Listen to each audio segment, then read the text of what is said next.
Eu quero resumir a minha fala da seguinte maneira, companheiros e companheiras.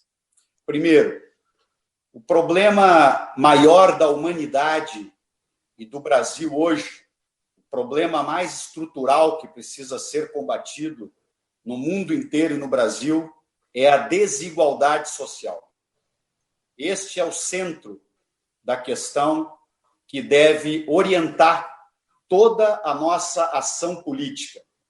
Estejamos nós nos sindicatos, estejamos nós num parlamento, estejamos nós numa associação de moradores, sejamos nós ativistas de igrejas, ativistas religiosos, enfim, a bandeira central que deve unificar aqueles que são de esquerda, do campo popular, é o combate à desigualdade social.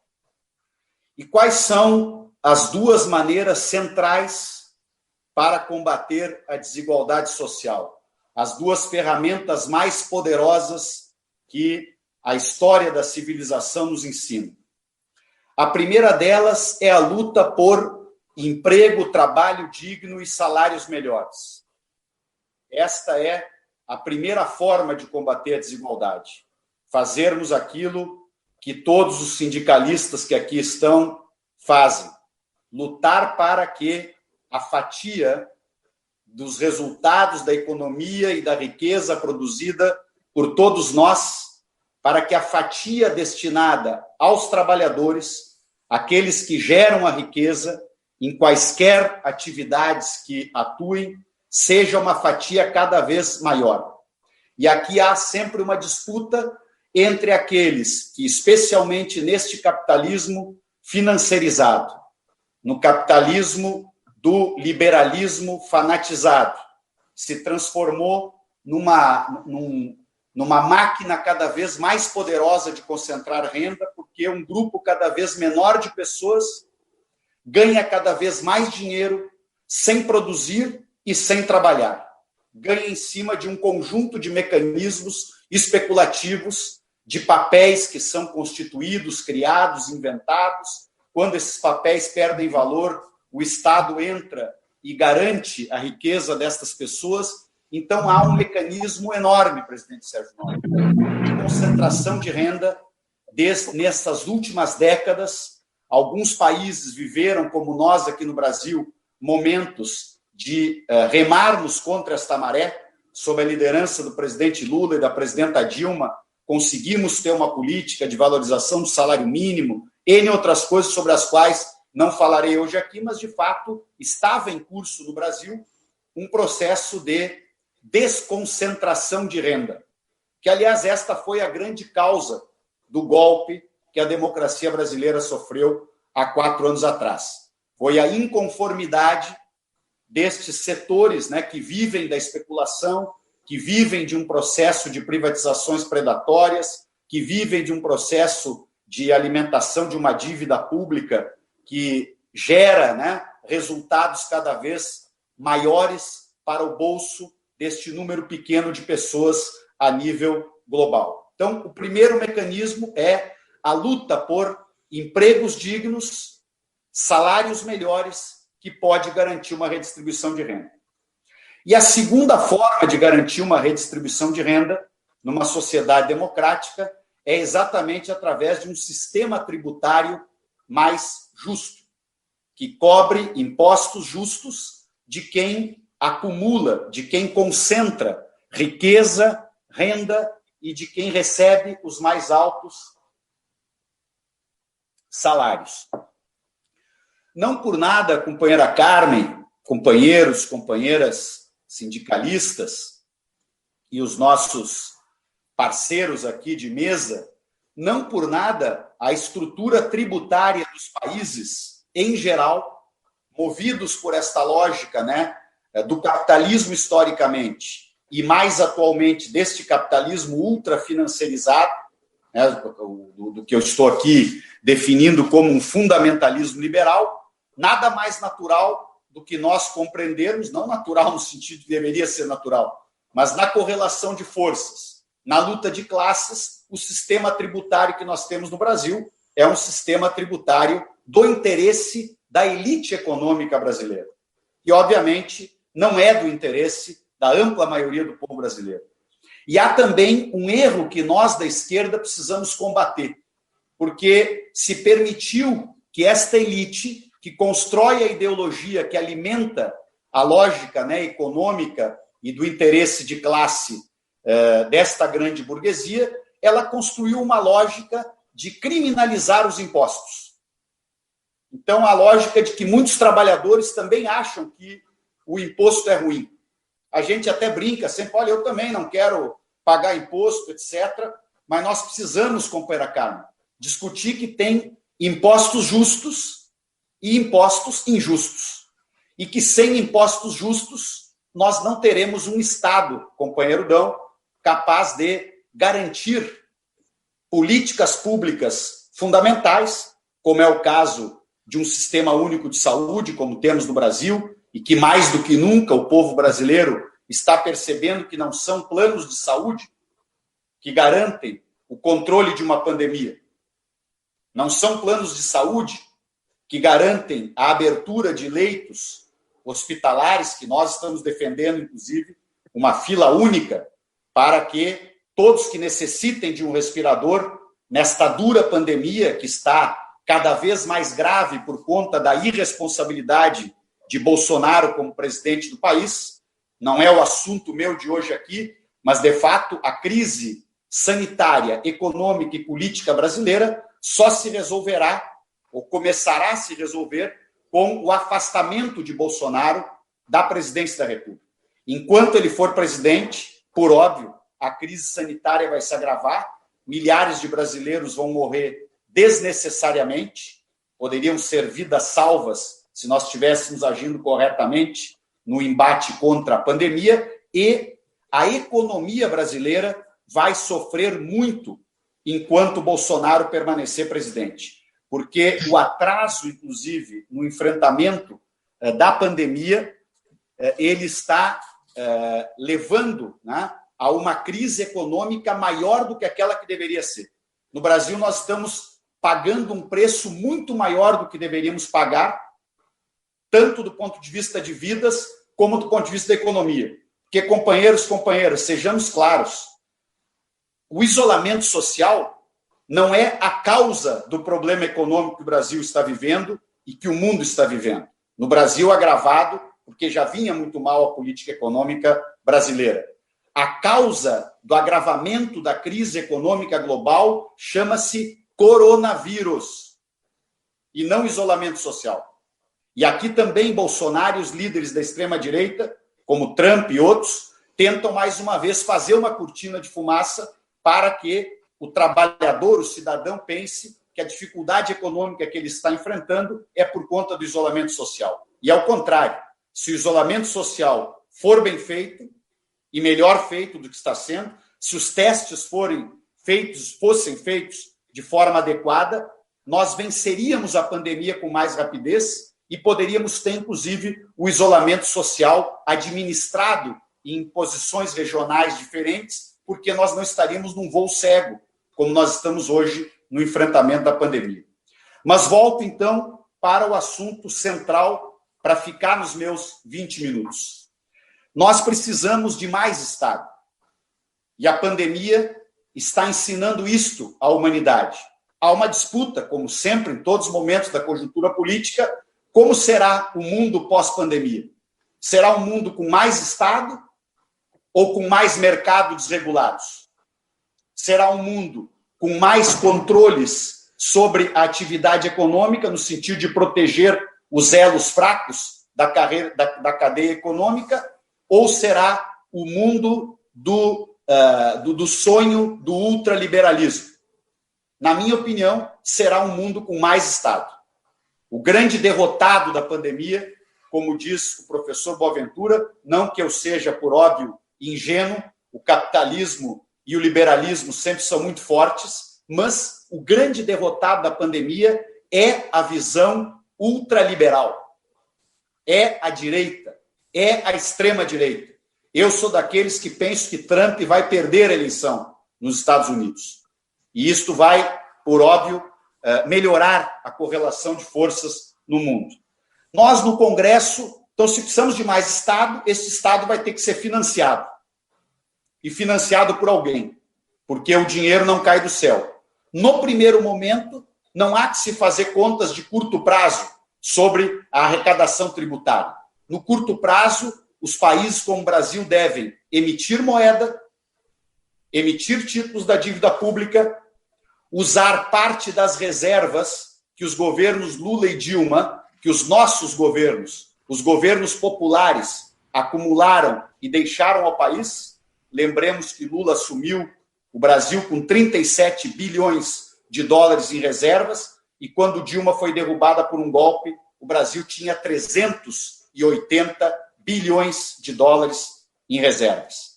Destas três fontes, devem sair os 800, 900 bilhões de reais que o Brasil precisa para salvar a vida dos brasileiros, os empregos dos brasileiros, a renda dos brasileiros, para perenizar uma renda mínima, que num primeiro momento nós vamos defender uma prorrogação até dezembro, mas o objetivo é, por óbvio, perenizar a renda mínima, como falou o nosso presidente Sérgio Nobre. E nós, no Congresso, eu fui encarregado pelos líderes da oposição de coordenar a elaboração de uma proposta que, obviamente, não será a proposta mais ousada, a proposta que os movimentos sociais poderão e continuarão defendendo, mas o que nós estamos entendendo, e isto será fechado e consolidado nos próximos 3, 4 dias, para que nós possamos, como parlamentares dos 6 partidos de oposição, PT, PCdoB, PDT, PSB, PSOL e Rede, nós apresentarmos à sociedade um pacote emergencial de medidas tributárias para taxar o andar de cima e arrecadar em torno de 150 bilhões de reais por ano. Quais são os 6 tributos, companheira Carmen, que nós listamos fruto desses debates, onde ouvimos setores da sociedade, conversamos entre parlamentares, especialistas nesta área? O primeiro deles, o imposto sobre grandes fortunas. E aqui um parênteses rápido, alguns falam que deveria ser uma contribuição sobre grandes fortunas para ser arrecadada imediatamente. Não acho que este seja o tema central de qualquer dúvida ou divergência nossa, até porque não importa se vamos arrecadar daqui 1 mês ou 2, ou se vamos arrecadar com anualidade, porque a arrecadação de 150, 200 bilhões por ano, ela tem que persistir ao longo de 5, 6 anos para, de fato, fazer frente à pandemia e todos os seus desafios. Nós listamos uma proposta em que propomos, que se inicie a tributação a partir dos 15 milhões de reais de fortuna, com 0,5% de alíquota, evoluindo numa alíquota progressiva, que eu não vou detalhar toda a tabela, até que aqueles que têm fortunas acima de 100 milhões paguem 3%.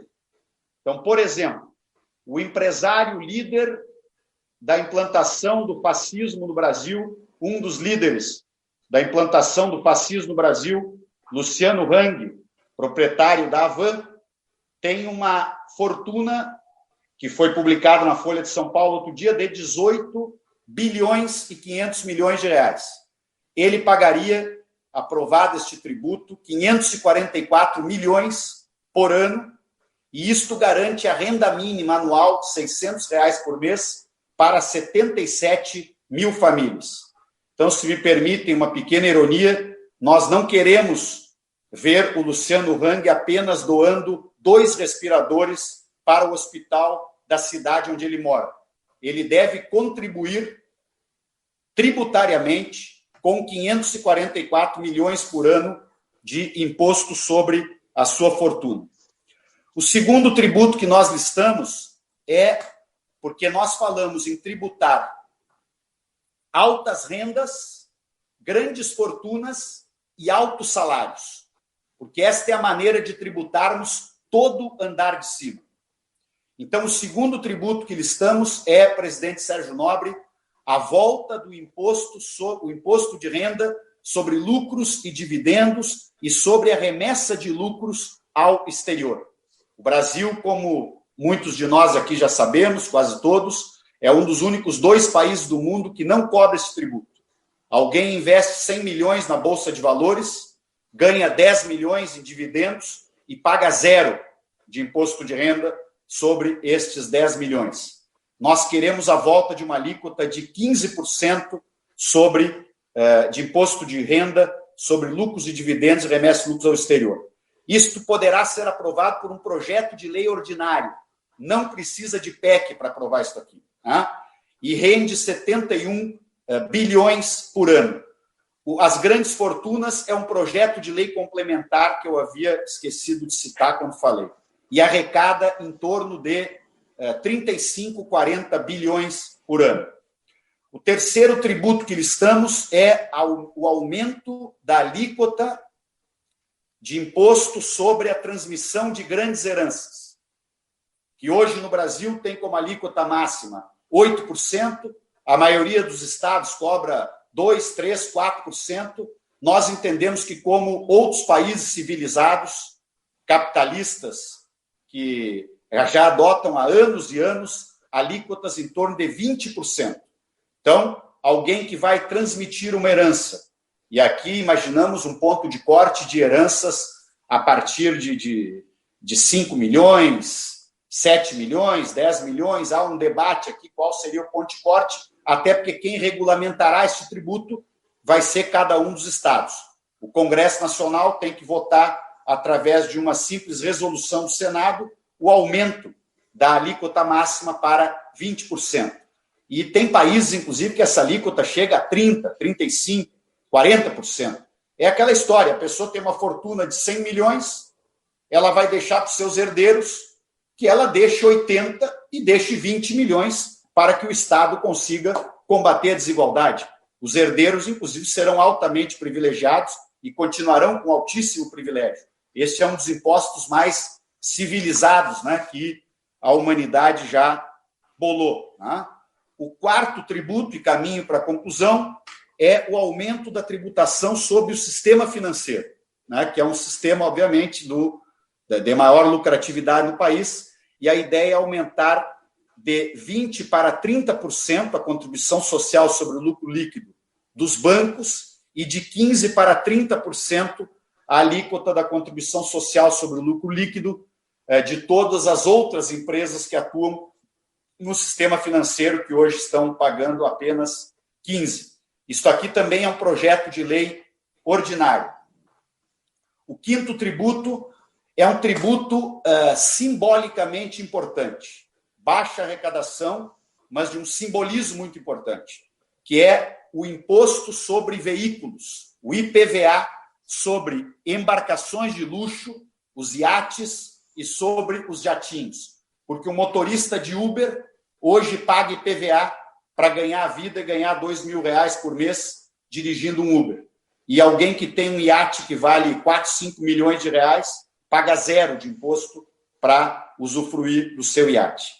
Por fim, deixei por fim de propósito, porque sei que esse é o tributo que eu defendo com muita convicção, mas gera controvérsias, é o aumento do imposto de renda das pessoas físicas. Eu, particularmente, a oposição ainda não fechou posição sobre isso, mas eu defendo um aumento progressivo de alíquota de imposto de renda para todos que tenham salários acima de R$15 mil. De 15 a 20 mil, passaríamos, na minha proposta, para 30%, a alíquota que hoje é de 27,5%, passaria para 30%, portanto, alguém que ganhe 20 mil por mês pagaria sobre esses 5 mil, de 15 a 20, pagaria 2,5% a mais, ou seja, R$125. De 20 a 30 mil, a alíquota iria para 32,5%, de 30 a 40 mil para 35%, e assim por diante, até chegar de 10 em 10 mil, até chegar a uma alíquota de 40% para quem ganha mais de 50 mil reais. E aqui um parênteses para concluir, presidente, e a nossa e a nossa companheira Carmen, que está coordenando, e aqui eu faço uma fala muito clara. Este aumento de imposto de renda é algo para ser adotado de maneira republicana e terminar com 2 discursos falsos que circulam nas redes sociais, alimentado pela extrema-direita. O primeiro é que os deputados e políticos deveriam pagar a conta da pandemia. Deputados e políticos são cidadãos como qualquer outro e devem pagar impostos como todos os outros. Então, é óbvio que um senador e um deputado vão pagar mais imposto de renda nesta tabela que eu estou colocando aqui. Mas os generais também pagarão mais imposto de renda.